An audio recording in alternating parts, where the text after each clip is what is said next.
Monday's Independent is covering the story that COVID's going home, Leo. Yeah, so China, after unleashing COVID on the world, is now getting some COVID, which I should probably sound less happy about that. But yeah, they've had a 2-year high of nearly 2,000 new local symptomatic COVID cases on Sunday as infections rose. And apparently infections are rising around the world as well as natural immunity fades and everybody sort of forgets about it because Ukraine's in the news all the time. But yeah, so China has had this zero tolerance policy with COVID, which worked, fairly well when it was Delta and containable strains. But Omicron is so infectious that a zero tolerance approach just doesn't work. So it will get through, and you're infectious when you're not symptomatic. So yeah, it's going to spread. But also, it's just not as deadly as previous versions.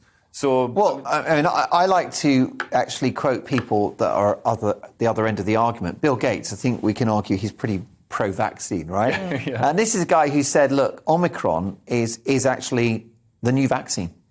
He said in a press conference, Omicron has effectively, he said, unfortunately, it has beaten the vaccine to it in terms of herd immunity.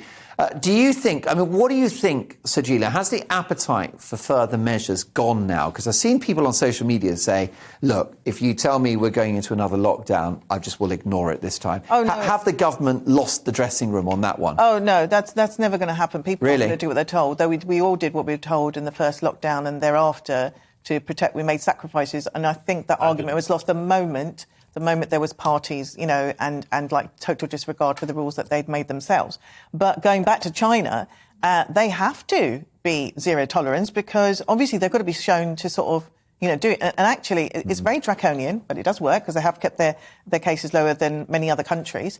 But that said, I don't think that's because they're used to that kind of regime. But we are not here. That's right. I mean, I've always said that if you lock people in their homes and don't let them out and put food through the letterbox, you will slow the spread of coronavirus. It doesn't go out through the chimney. But what I never understood about the British approach is that we're locked at home all day except for an hour, and we all get together in Tesco's and basically hug each other and kiss. How's that going to work? All touch the same sausage rolls. I didn't do that. I was getting my family to drop off food parcels, then knock the door. It was like lockdown ginger, basically. There was just dropping of ginger, garlic, spices, all that stuff. All the things that all Asian people are geared to kind of keep bags of rice and bags of. So we were sort of ready. Our bunker's been ready for years. Is that right? I'd love to pop round to your bunker sometime. Yes, definitely. Food bunker.